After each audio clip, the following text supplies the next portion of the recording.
Well, news hit last night, or at least earlier this morning, shall we say, that the sunset clause, which was in the EU retained law bill, would be gotten rid of completely. So the idea that the ministers, by the end of 2023, which, bear in mind, is, well, not that too long away now, that would be gone.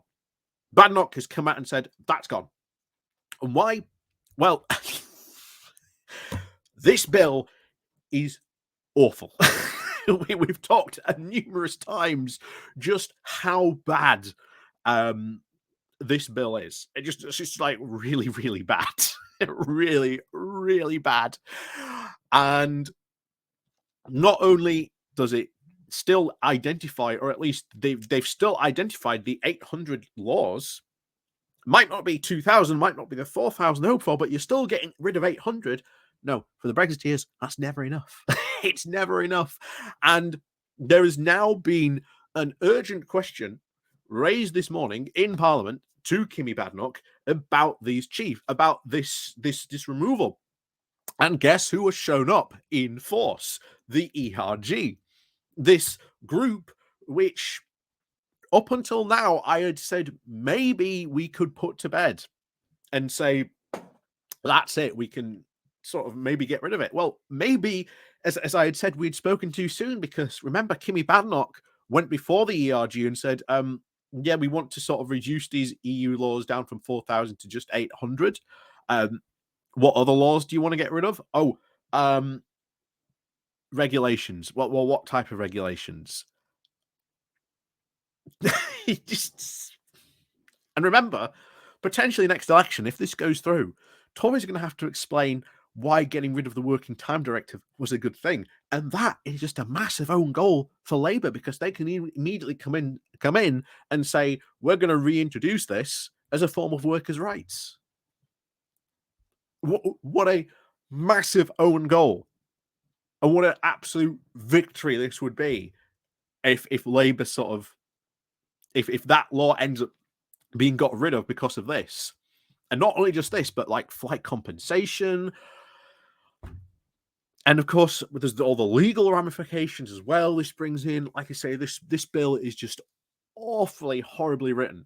But the ERG, we're going to go over this very quickly, but they have been absolutely laying into Kemi Badenoch this morning.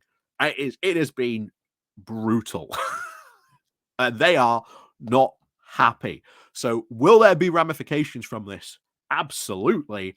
It's just what form of ramifications. Ultimately, any, shall we say, peace Sunak had hoped to sort of quell from the ERG by certainly winning over them in the Windsor Framework argument seems to have gone, because it seems they are now trying to re-energize themselves and re-bring back their power, their oomph that they once had. So this doesn't bode well for Sunak. So before we go quickly into some of these comments, please do remember to click on the like, share, and subscribe button. And of course, down below, there are links to my Patreon page and a one-off link called Buy Me Coffee, where you can, well, buy me coffee. And as always, there is the YouTube thank you button, the Pony Club also as well down below. So let's get into some of these comments, because some of these are absolutely brutal. Now, this comes from the live tweeting that's been going on during this sort of debate over this. So the first one we'll go over. Badenoch claims the retained EU law policy has not changed because the U-turn is just a change of approach. So this isn't a U-turn, it's just a change of approach. This was in response apparently to Bill Cash. Badenoch has said that she had heard her answers before, and she'd said that she had discussed this with him in private. Not only appearing before the committee, but she also said that she did not want to attend before the policy was settled, but she claimed that she was happy in principle to appear before it. She also claimed that the policy had not changed, and she told MPs, and Cash's claims that this is a change of policy has not changed its approach. The policy is the same. She said the UK has left the EU, not just to delete EU laws from the statute book, but also to make UK law work better. Like I say, if most of these EU laws, they can't even say why these EU laws do not work. Like I say, most of these EU laws, we were heavily involved in in writing and penning, and why they were passed so easily was because we agreed with them. So Justin Matters, Shadow Minister for Employment Rights, said that the U-turn was an absolute shambles. He also said that Labour had warned the government would need to do this. Like I say, they are taking an absolute kicking over this, especially if they get rid of like the workers' rights protection. This is a massive own goal for Labour, because you just come in as a Labour government and said, well, we're going to reintroduce working time direction. We're not even going to say it's the EU. We're just going to say, no, this is the UK working time directive. And then the Conservatives would have to say why this was a bad idea. They wouldn't have a leg to stand on. This came from the SNP. Alan Smith from the SNP said that he was glad the government has adopted a more realistic approach, but has said that the SNP was still opposed to the retained EU law bill. He said that MPs should not overlook the fact that this was a gross betrayal of the promises that were made to secure the Prime Minister's election. In response, Badenoch said that she thought the opposite and did not understand what the government was trying to do. And she rejected the claim that this was a betrayal. And then Marc Francois comes in and goes, the chair of the European Research Group said not a single Tory MP had voted against the bill at the second or third reading. He asked why the government was now performing a massive climb down on its own bill, despite having such strong support from its backbenchers. And he asked Badenoch, what on earth are you playing at? Badenoch said that this was her decision. So that's interesting. Remember this. Badenoch has now come out and clearly said, this isn't Sunak's decision. This is my decision. So who do you think all these SNP people are going to be, not the SNP people, the ERG people, sorry, are going to be targeting? They're going to be going after Badenoch. And I've already said it's very likely in a couple of weeks, Sunak might reshuffle his cabinet. Who do you think's for the chop now? And it gets even worse. It gets even worse. So you've got Marc Francois come out and saying, what on earth are you playing at? So Lindsay Hoyle has come out and admonished her. Badenoch said that she didn't think anyone can accuse her of shying away from select committees or scrutiny in the Commons. The Speaker of the House pointed out that she only is here because he granted an urgent question. And earlier, the chair of the European Security Committee said that Badenoch had repeatedly refused questions to attend. Then in comes Jacob Rees-Mogg, the guy who introduced this bill, asking if this decision on this bill was caused by civil service idleness. Badenoch has rejected that suggestion, saying, if anything, it is the opposite. And she implied, but she said the civil service was too focused on what laws they wanted to keep. Dominic Raab came in, the former Justice Secretary, and said he had identified at least 60% of EU laws which could go. And said that the government needed to publish data on these EU laws. Well, Badenoch came back and said, no, we've already done that. We've already published this. Sir Desmond Swain comes in and said that the sunset clause had provided a sense of urgency. Now there isn't one, is there? He asked. Badenoch said that she did not agree. David Jones, also a Conservative, asked if Badenoch would give evidence to the European Scrutiny Committee on this next week. He said that she could not appear next week because she was in Switzerland, but she said she would be happy to appear. Bear in mind, we've just seen what Hoyle has said, that she's been dodging appearing before this committee. And then Mark Fabricant has come out and saying, he told Mark Fabricant that she thought the new approach would lead to the same number of retained EU laws being abolished. Though she thought the change was just a technical one, she said, it was her decision. Notice that. Notice her saying this was her decision, not Rishi Sunak's, her decision. So she's going to be drawing all the flack.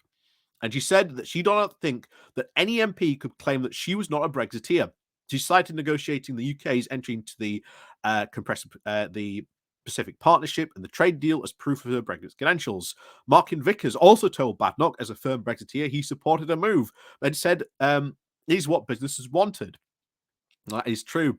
Another SNP, said that Badenoch was doing herself no favours today with her patronising and arrogant manner, not just towards the opposition, but her own Tory MPs. He said the Brexit coalition was now splitting apart. It is. This is something we have absolutely seen. Greg Smith asked for assurances that this was not a change was not a concession granted to the EU during the negotiations on the Windsor Framework. So that's interesting. She said this was not even involved in those talks, but stressed this was again her decision. Luke Evans asked if Badenoch had the message for constituents who were worried that the government was going back on its Brexit promises. She said that she and Rishi Sunak were both committed Brexiteers and that she said she would deliver on what they promised, that this is an outcome-focused government, she said. Bob Backlund, again another Conservative, said that he was worried without the Sunset Clause deadline, the pressure for EU reform might ease off. Shocking.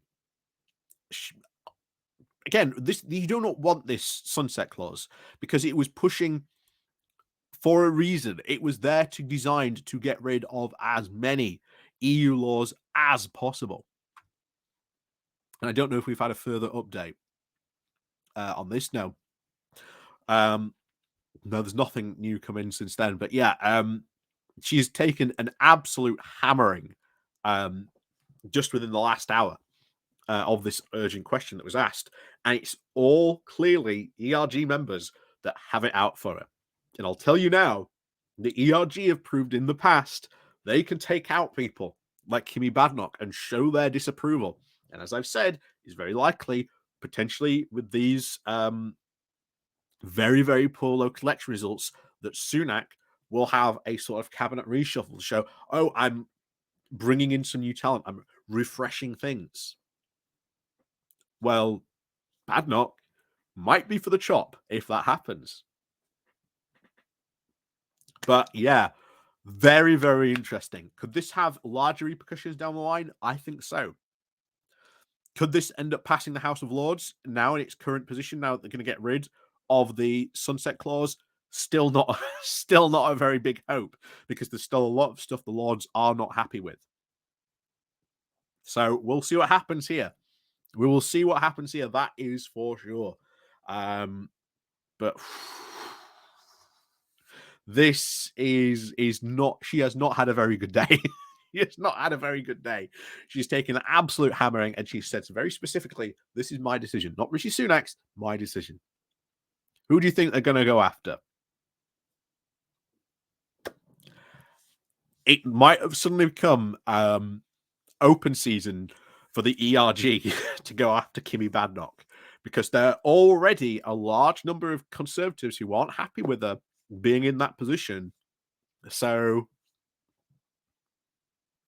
and we've already seen just a couple of days ago how upset Conservatives were with her. So how long she remain in this position? Well, not potentially very much longer if the ERG get their way. And oh boy, are they going to start throwing their weight around, because I think they've realized they need to sort of re-step up their operations, that they're kicking back once again into high gear. So we have not seen the last of the ERG as I thought, but